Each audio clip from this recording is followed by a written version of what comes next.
그 이후로 우리 부부의 일상은 조금씩 달라졌습니다. 겉으로 보기엔 여전히 평범한 노부부였지만 우리 사이에는 전에 없던 친밀감이 흐르고 있었어요. 남편은 더 다정해졌고 저는 더 솔직해졌습니다. 예전에는 말하지 못했던 것들을 이제는 서슴없이 말할 수 있게 되었어요. 원하는 것, 바라는 것, 느끼는 것들을. 그리고 남편도 마찬가지였죠. 어느 날 저녁 남편이 갑자기 제 손을 잡더니 말했어요. 데이트하러 가자고. 젊은 시절처럼 둘이서만 시간을 보내자고. 그렇게 우리는 영화도 보러 가고 맛있는 식당도 찾아다니고 주말이면 근교로 여행도 다녔습니다. 마치 신혼부부처럼요. 아니, 어쩌면 신혼 때보다 더 좋았을지도 몰라요. 이제는 서로를 더 깊이 이해하고 있었으니까요. 경미 부부와는 몇 달에 한 번씩 만났습니다. 항상 같은 경험을 한 건 아니에요. 때로는 그저 4명이서 여행을 가기도 했고, 함께 저녁을 먹으며 이야기를 나누기도 했죠. 하지만 가끔 특별한 밤을 함께 하기도 했습니다.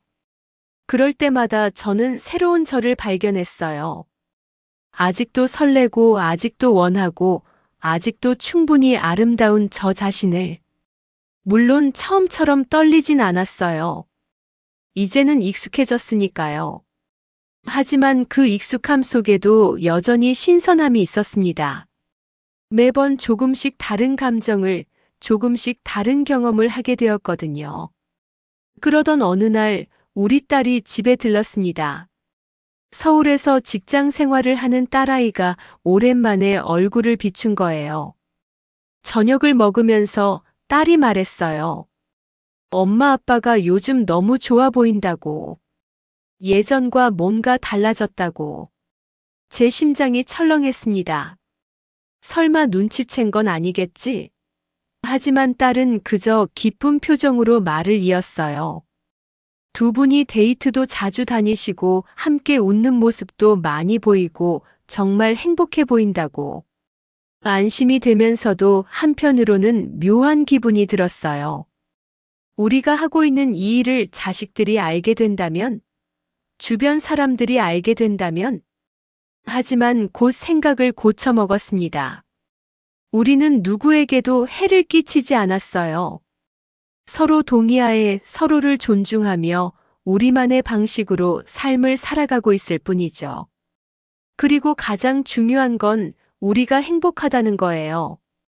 진정으로 깊이. 딸이 돌아간 후 남편과 저는 오랫동안 이야기를 나눴습니다. 우리가 하고 있는 이 일에 대해서 이게 옳은지 계속해야 하는지. 결론은 간단했어요. 우리가 행복하다면 그걸로 충분하다는 것.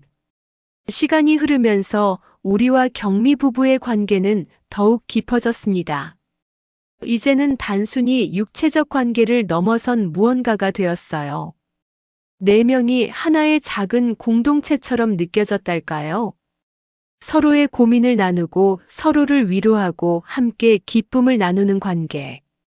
어느 날 동욱 씨가 건강 문제로 병원에 입원했을 때 우리 부부도 매일같이 병문안을 갔어요. 경미는 눈물을 흘리며 말했습니다. 우리가 있어서 너무 든든하다고. 그때 저는 깨달았어요.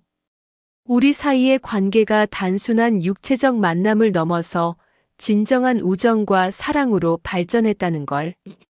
다행히 동욱 씨는 건강을 회복했고 우리는 다시 함께 시간을 보낼 수 있게 되었습니다. 그 후로 우리의 만남은 조금 달라졌어요. 예전처럼 자주 육체적 관계를 갖지는 않았습니다. 그 대신 함께 여행을 다니고 맛있는 음식을 먹고 깊은 대화를 나누는 시간이 많아졌죠. 하지만 가끔 특별한 순간에는 여전히 4명이 하나가 되는 경험을 했습니다. 그럴 때마다 저는 느꼈어요. 이게 진정한 친밀감이라는 걸. 육체만이 아니라 영혼까지 나누는 것. 어느새 1년이 흘렀습니다. 처음 경미의 제안을 받았던 그 가을로부터 사계절이 지나간 거예요. 봄에는 함께 벚꽃을 보러 갔고, 여름에는 바다에서 시간을 보냈으며, 가을에는 단풍을 보러 산에 올랐고, 겨울에는 따뜻한 온천에서 몸을 녹였습니다. 네 명이 함께한 모든 순간이 소중한 추억이 되었어요. 남편과 저는 이제 완전히 다른 부부가 되었습니다. 예전처럼 무미건조하게 하루를 보내지 않았어요. 매일이 새로웠고 매일이 설렜습니다. 아침에 눈을 뜰 때마다 남편의 얼굴을 보면서 생각했어요. 이 사람과 함께 늙어가는 게 이렇게 행복한 일인지 몰랐다고. 그리고 남편도 같은 마음이었던 것 같아요. 어느 날 밤 남편이 제 손을 잡으며 말했습니다. 당신 덕분에 다시 살아있다는 걸 느낀다고. 경미의 제안을 받아들인 게 우리 인생 최고의 선택이었던 것 같다고. 저도 고개를 끄덕였어요. 정말 그랬으니까요. 지금도 우리는 계속 만나고 있습니다. 경미 부부와 우리. 네 명의 노년 부부가 함께 만들어가는 특별한 관계. 남들이 보기엔 그저 친한 친구들일 뿐이겠죠. 하지만 우리는 알고 있어요. 우리 사이가 얼마나 특별한지. 이제 저는 거울을 볼 때 더 이상 주름이나 처진 살을 보지 않아요. 대신 그 속에서 여전히 빛나고 있는 저 자신을 봅니다. 사랑할 수 있고 사랑받을 수 있는 한 사람의 여자를. 남편도 마찬가지예요. 예전보다 자신감이 넘치고 활력이 넘칩니다. 우리는 여전히 서로를 원하고 서로를 필요로 합니다. 물론 우리가 하고 있는 이 일이 모든 부부에게 맞는 건 아닐 거예요. 어떤 사람들에게는 충격적으로 보일 수도 있고 어떤 사람들은 이해하지 못할 수도 있죠. 하지만 저는 확신합니다. 우리에게는 이게 맞는 길이었다는 것을. 지금 이 이야기를 듣고 계신 여러분, 어쩌면 놀라셨을 수도 있고 어쩌면 공감하셨을 수도 있어요. 저는 여러분께 무언가를 권하려는 게 아닙니다. 다만 이것만은 말씀드리고 싶어요. 나이가 들었다고 해서 결혼 생활이 오래되었다고 해서 우리가 더 이상 설레고 사랑할 수 없는 건 아니라는 것을.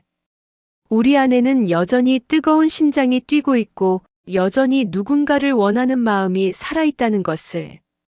중요한 건 서로에 대한 존중이에요. 그리고 솔직함. 그리고 용기. 우리 부부는 그 용기를 냈고 그 덕분에 완전히 새로운 삶을 살게 되었습니다. 여러분의 삶은 어떠신가요? 혹시 권태로움에 빠져 계신가요? 배우자와의 관계가 식어가고 있나요? 그렇다면 한번 생각해 보세요. 어떻게 하면 다시 그 설렘을 되찾을 수 있을지. 어떻게 하면 서로를 새롭게 발견할 수 있을지. 꼭 우리처럼 할 필요는 없어요. 방법은 수없이 많으니까요. 중요한 건 시도해 보는 거예요. 변화를 두려워하지 않는 거예요. 우리는 예순이 넘어서야 이 길을 찾았지만 전혀 늦지 않았습니다. 오히려 지금이 딱 맞는 시기였던 것 같아요. 인생의 절반을 살아본 후에야 우리는 진정으로 원하는 게 무엇인지 알게 되었으니까요.